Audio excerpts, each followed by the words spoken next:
Actor Jamie Denton, singer Porter Wagner, and tips for the perfect wedding at 12:30. Good evening, I'm Bob Schieffer. U.S. explosives experts have taken a major step in identifying and tracking down the people building the deadliest weapon being used against American troops in Iraq. We'll start with Jim Stewart's exclusive report on that, and we'll cover these stories. The Supreme Court upholds assisted suicide, and the new Chief Justice cast his first dissent. I'm Wyatt Andrews. And I'm Elizabeth Caledon on how a simple aspirin may show us how drugs work differently in men and women. And he gets his stolen car back after 37 years. I'm Bill Whitaker with the happy reunion of man and machine. This is the CBS Evening News with Bob Schieffer. For months now, the main danger to U.S. forces in Iraq has not come from insurgent combat troops, but from what Americans call IEDs, those homemade bombs made from artillery shells and other explosives that can be buried beside roads and hidden in booby traps and set off in a variety of ways. Well, there's some important and encouraging news on that front tonight. FBI technicians using breakthrough forensic techniques have made major strides in identifying where these devices are coming from and who is making them. Jim Stewart has our exclusive report. Jim? Bob, CBS News has learned that U.S. explosives experts have succeeded in identifying by name in some instances the terrorist responsible for building many of the improvised bombs used in everyday attacks in Iraq. Improvised explosive devices, or IEDs, are responsible for nearly half of all the U.S. combat deaths recorded in Iraq since March 2003. Reducing the frequency and lethality of those attacks is considered crucial to the U.S. war effort. The identifications were made possible by piecing together fragments of over 1,500 exploded IEDs, as well as disassembling numerous bombs that didn't go off and gathering signature elements from each of the bombs. In some instances, experts have reconstructed entire explosive devices, including their unique timing mechanism, and linked them to individual bombers. At the request of the FBI, CBS News has agreed not to report specific findings about the reconstructed devices. The FBI expressed concerns to CBS that revealing such details might compromise ongoing operations and jeopardize the safety of U.S. personnel in Iraq. The forensic signatures led analysts to suspect that many of the IEDs were constructed by a relatively small number of master bomb makers, such as these whose how-to videotapes were posted on a terrorist website. Some bomb makers were linked to dozens of explosive devices. Some have been captured as a result of the identification, and other terrorist technicians, CBS was told, have been identified by name and are being sought. Work on the devices was conducted at the Terrorist Explosive Device Analytical Center, a joint FBI, ATF, and Department of Defense project located at the FBI laboratory in Quantico, Virginia. Neither the FBI, ATF, or Pentagon would comment on the center or its work. However, in a little-noticed House subcommittee hearing last March, FBI Director Robert Mueller talked about the center. Identifying and reconstructing timing devices, explosives, and producing an analytical product that is distributed throughout the military or throughout law enforcement in the United States may well enable us to prevent the use of those devices in the future. And clearly they've already had some success. Several bomb makers have been taken out as a result of this work, but the terrorists just keep coming back. The military now reports that insurgents have developed an IED that literally leaps into the air and detonates when helicopters are passing overhead, Bob. How extensive is the use of this particular weapon, Jim? Well, Bob, there's nothing deadlier in Iraq. It kills more GIs than any other weapon over there, more than 800. It has wounded 9,000. So anything that will lead to the apprehension or slowing down of these devices in Iraq is good news to our U.S. servicemen and women. All right. Thank you very much, Jim. Kidnappers of an American journalist in Iraq are now threatening to kill her in 3 days unless U.S. forces there release female prisoners. In a video aired today on Arabic television, Christian Science Monitor reporter Jill Carroll is seen speaking, but the tape is silent. In a statement, Carroll's family pleaded tonight for her release and described her as, quote, a friend and a sister to many Iraqis dedicated to bringing the truth of the war to the world. Officials in Pakistan confirmed today that 4 or 5 foreign terrorists were killed by that U.S. airstrike last Friday on a Pakistani village near the Afghan border. But National Security Correspondent David Martin reports Pentagon officials believe the number is more like 7 or 8, and that most were Egyptians, members of the inner circle of al-Qaeda's number 2, Ayman al-Zawahiri. Opponents of President Bush's domestic eavesdropping program are going to court. They filed lawsuits today to try to stop the National Security Agency from listening without warrants to the phone calls of U.S. citizens suspected of ties to terrorists. Here's John Roberts. The NSA spying program was branded a violation of the Constitution by 2 civil liberties groups today who demanded the federal courts shut it down. The White House response? The program is vital. The lawsuits? Frivolous, without merit. If you're not talking to a known al-Qaeda member or a member of an affiliated organization, you don't have to worry about this. The plaintiffs find plenty to worry about. They're not suspected terrorists. They're attorneys and journalists who believe the government may have targeted their contacts with clients and sources overseas. While they have no proof of that, they argue the NSA is so powerful it needs to be held in check. One of the plaintiffs, James Bamford, wrote the definitive book on the spy agency. They can virtually get into your mind. They can intercept your emails to your friends, your family, listen to your cell phone as you're driving your car, listen to your home phone. They can listen to all that communications and put this huge dossier of you together. The White House insists the program is limited in scope and legal. Senate hearings next month may help determine that. Republican Senator Sam Brownback, who believes the president's in a very gray area, says new laws may be needed. I think that's a clear possibility, particularly given the era we're in, of the vast communications, the different type of communications, the different type of war we're in. Between the lawsuits and the pending congressional hearings, the White House is beefing up its defense. CBS News has learned that the Justice Department is aggressively working to expand the legal justifications for the NSA spying program and may make public those arguments later this week. Bob? Thank you, John. The Bush administration has lost the latest round in its battle to stop doctor-assisted suicide. The U.S. Supreme Court today rejected the administration's challenge to the only state law that allows it. Here is CBS News correspondent Wyatt Andrews. But the most important to me is the control. The ruling legalizes the right of terminally ill Oregon patients like Jack Newbold, to end their lives when they choose with a doctor-prescribed dose of barbiturates. Newbold died of his bone cancer, but felt that his lethal prescription gave him power to the end. Having the ability to say goodbye to my loved ones, well, on my own terms. 4 years ago, then Attorney General John Ashcroft attacked the Oregon law, arguing that doctors who prescribed the fatal drugs were breaking federal drug laws because Ashcroft ruled assisting suicide is not a legitimate medical purpose. The Supreme Court ruled 6-3 that Ashcroft was out of bounds. The authority claimed by the Attorney General, Justice Anthony Kennedy said, is both beyond his expertise and incongruous with the law's purposes. Patient groups in Oregon cheered the decision. Now I can do it. And they predicted that other states will pass laws like Oregon. There's a lot of people out there that would love to have the law that do not have it. This legal controversy began with politics. As the new Attorney General in 2001, Ashcroft was answering to conservatives pushing the Bush administration to protect life. Those supporters will now ask Congress to ban assisted suicide. I mean, there's a lot of opposition to assisted suicide. I mean, there's something just wrong about having patients being killed by their own doctors. This ruling also brought the first big case vote by the new Chief Justice, John Roberts, who sided with the conservative minority.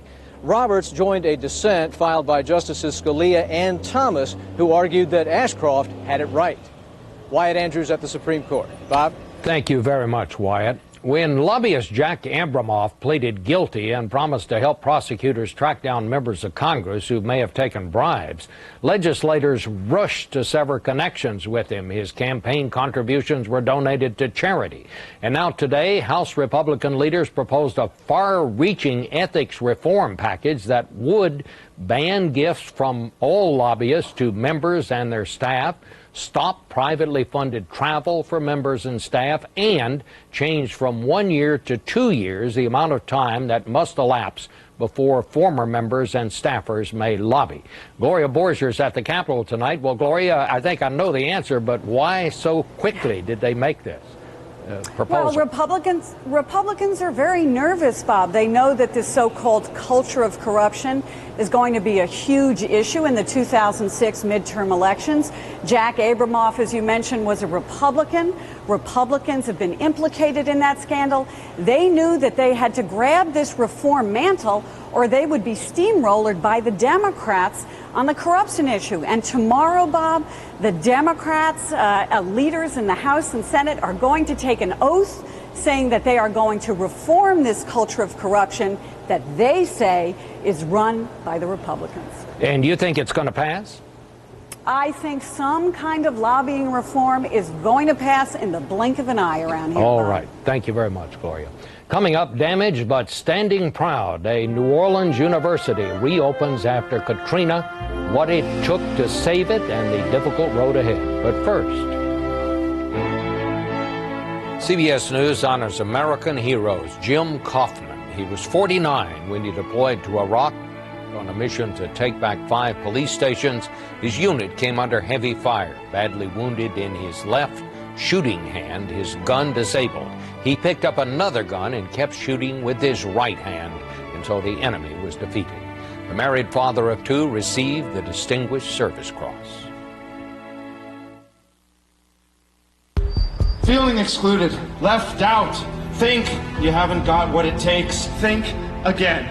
This is the Kia Spectra. And the Spectra 5, cars you can all get into. Everyone has the right to a 10-year warranty. And 6 airbags. No one should accept less from the man.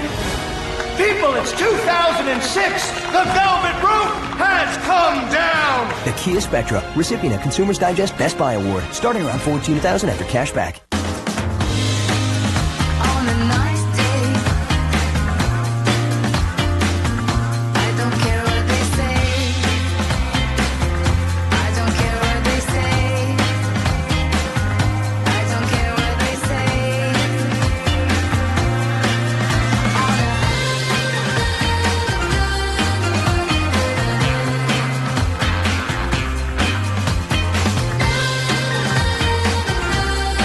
At 6'4", 220 pounds, Bob's a formidable man. But he was no match for something less than 1/millionth his size. It KO'd Bob so fast, he didn't know what hit him. It was a clot. Like Bob, if you've been hospitalized with heart-related chest pain or a certain type of heart attack, what doctors call ACS, chances are you've had a clot. But now, Bob's doctor is helping increase Bob's protection against heart attack and stroke by putting Bob on Plavix.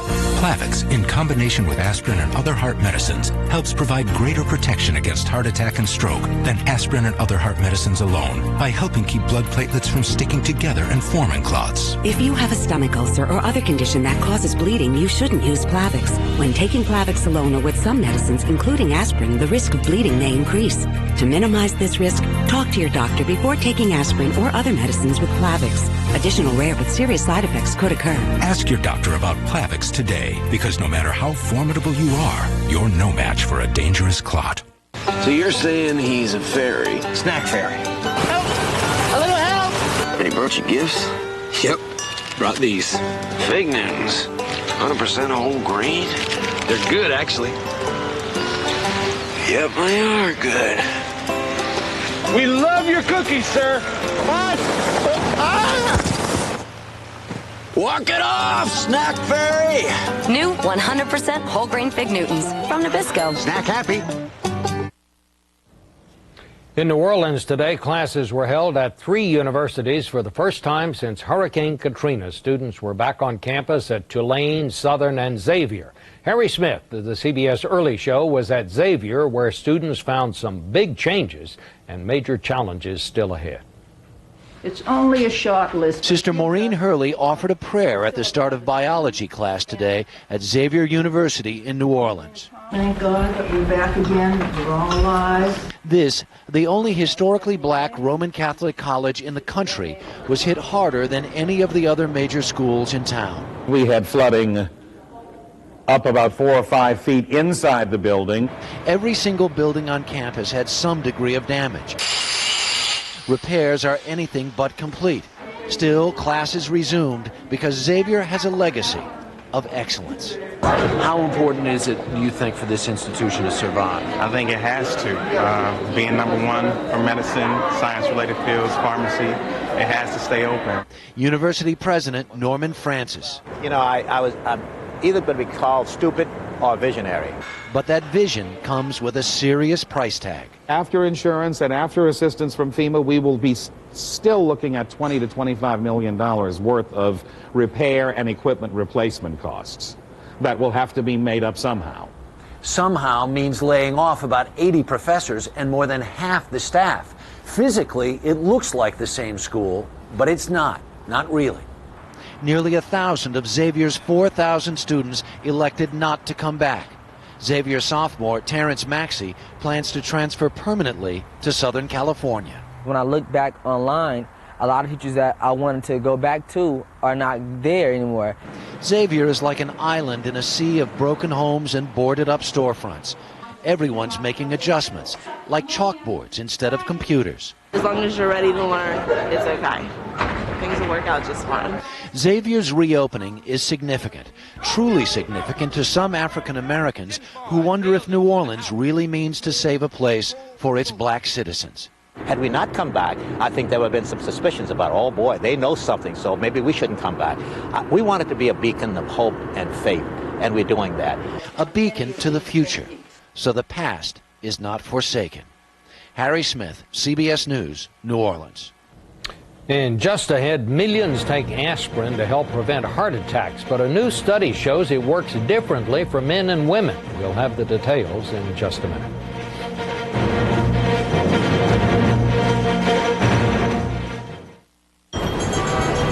I let stress get under my skin. I regret that I never took better care of my face. Now, I'm ready to take the heat. New Olay Regenerist Thermal Skin Polisher. It heats up, warms your skin when activated with water. That's how you know it's working. Peeling away surface damage as you polish your skin. For mini peel results in just 10 days. Take the heat. New Regenerist Thermal Skin Polisher. Love the skin you're in.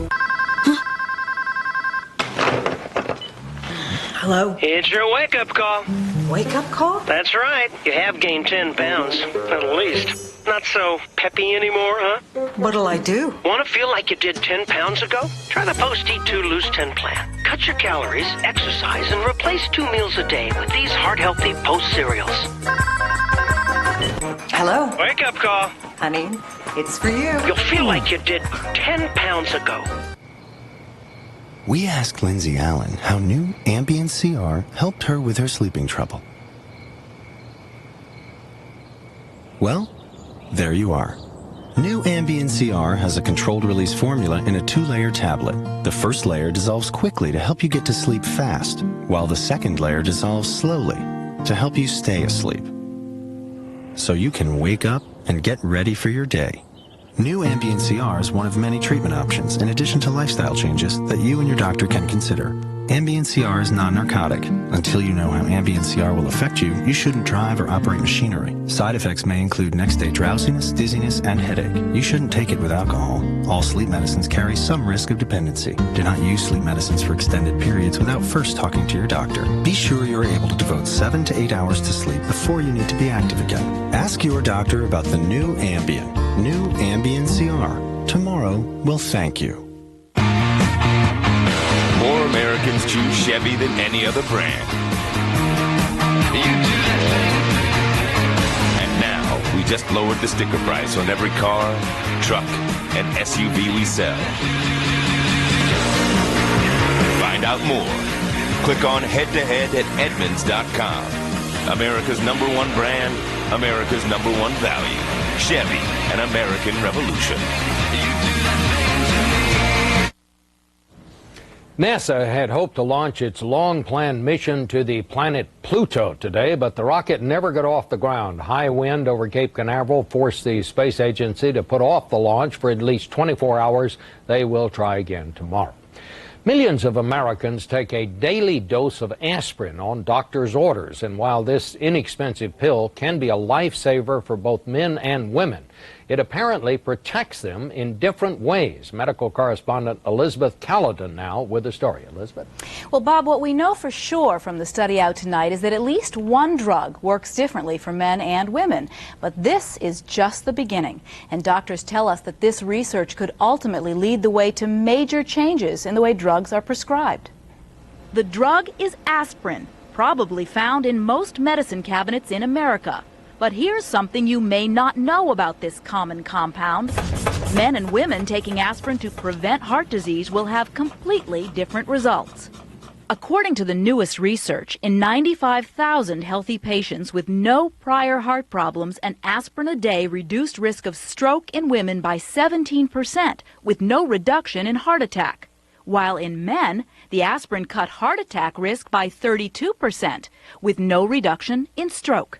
It's no surprise to Dr. Nisa Goldberg, who specializes in cardiac care just for women. You and I know men and women are different, but we really need that to be appreciated in the healthcare system. That's pretty good. Goldberg says it's high time trials of all sorts of drugs start looking at the sexes separately. Her patient, Ruth Oakes, thinks it's common sense. I think that's why we need to do separate studies with every drug. Aspirin is just the beginning. There's evidence that some antidepressants, even anesthesia, work differently in women. Among the theories, women are smaller, have more body fat, and tend to take more drugs than men, like birth control. Not knowing these things for sure makes Dr. Goldberg's job more difficult. You know, we don't even know if maybe women should be on lower dosages of medicines compared to men. Many physicians, just like Dr. Goldberg, are hoping this one study on aspirin will kickstart a brave new world of something called gender-specific medicine, a field badly in need of further study. Bob. Well, thank you, Elizabeth. There is some encouraging news tonight about the sole survivor of the West Virginia coal mine explosion 2 weeks ago. 26-year-old Randall McCloy has been moved out of the hospital's intensive care unit. He's still unconscious, but doctors say he continues to improve. And still to come tonight, a happy reunion after 37 years.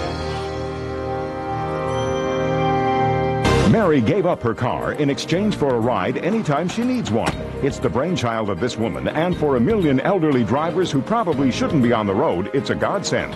Tomorrow, how the Independent Transportation Network operates. See why more people are watching the CBS Evening News, the fastest-growing network evening newscast. Is your relationship in its early years, or are you old pals? Are you close friends in the great indoors, or a family in a full house? Are you living the Purina Cat-Chow way of life? Essential nutrition for each life stage or lifestyle, and access to behaviorists, nutritionists, and vets for a happy, healthy life together. Physical, emotional, complete. That's the Purina Cat-Chow way of life. To help cats 7 and older stay healthy and active, feed them Purina Cat-Chow Vitality Formula for an active way of life. What's this? Breakfast. It's kind of early, buddy. You guys need to take some cholesterol off of you.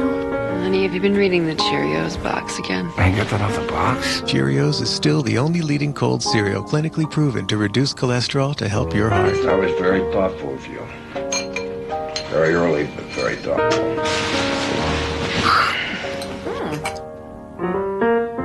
I got through menopause fine, but my skin took it rough. Gold Bond Ultimate Moisturizing Lotion. 7 intensive moisturizers and 3 vitamins for extremely dry skin. Now my skin looks as young as I feel. Can your lotion do that? Gold Bond Ultimate Healing. This stuff really works. Here's a fresh solution in bladder protection. New Serenity Pads from Tena. With a unique soft top sheet with multi-inlets to absorb liquid faster than before. Serenity feels dry. You feel fresh.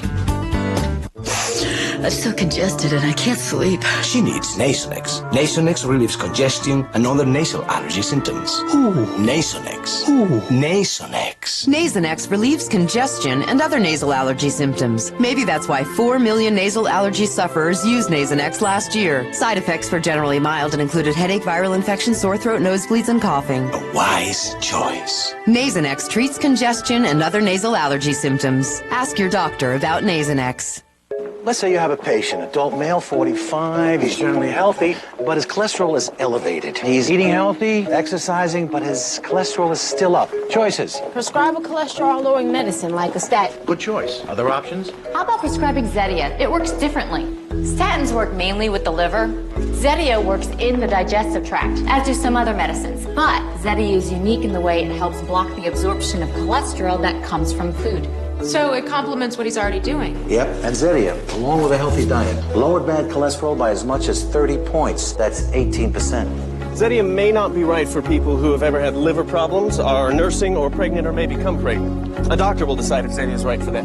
Unexplained muscle pain or weakness could be a sign of a rare but serious side effect and should be reported to a doctor right away. Common side effects included tiredness and stomach pain. Let's break for lunch. Eat healthy. Don't forget to exercise. Ask your doctor if Zetia is right for you. Zetia, it's a different way to help fight cholesterol. Coming up in just minutes on News Channel 5 at 6, yet another teacher accused of possibly being in an inappropriate relationship with a student. Police are asking for others to come forward at 6. It is the stuff of a great love story. Two people meet, they fall in love, then something happens. They're separated. All hope is lost until years later, the unexpected happens, and somehow they're reunited to live happily ever after. Well, we have it all here in our next report, the tender story of a young man and his car. Here's Bill Whitaker. From the moment it hit the road in 1953, the Corvette was more than a car. It was the American dream on wheels. Hello, world. So cool, it starred in a TV show. Alan Poster was just 26 when he bought his dream Corvette back in 1968 in Queens, New York. A brand new convertible like this. I loved that car, yeah, I did. But the love affair was tragically cut short. It was stolen out of a garage on 23rd Street, Manhattan. A lot has changed over the decades. The look of the Corvette, the look of Alan Poster, too. One thing stayed constant. He never stopped loving that car. It lived on, but only in the sweet memory of youth. That is, until he got a call 2 weeks ago from the unlikeliest place, the Port of Los Angeles. Inspectors, spotting fishy paperwork, opened a crate bound for Sweden, and there, deep in the back, was Poster's long-lost love. Thought maybe this was just a routine thing, but when we started digging a little bit deeper, we found out that it was actually stolen and never recovered. Let's go. And today, 37 years after they were torn apart, with what looked like the whole world watching, Poster and his Corvette were reunited. Oh, can I open it? It's put on a few miles, but then again, who hasn't? Imagine if we all got back what we all lost. Imagine how many socks we'd have. So police have launched their second hunt for the car thief. And Alan Poster, he's getting a second chance at love. Bill Whitaker, CBS News, Carson, California. We have to point out we still don't know where the car was all those years and who, if anyone, was driving it. Apparently, no one ever tried to get new license plates. But so what? In a love story, the details don't really matter. I'm Bob Schieffer. Hope you'll join us here tomorrow. Good night. For news 24 hours a day, click on CBSNews.com. Brought to you in part by Walmart, working together with local suppliers to bring your community local goods, job opportunities, and low prices.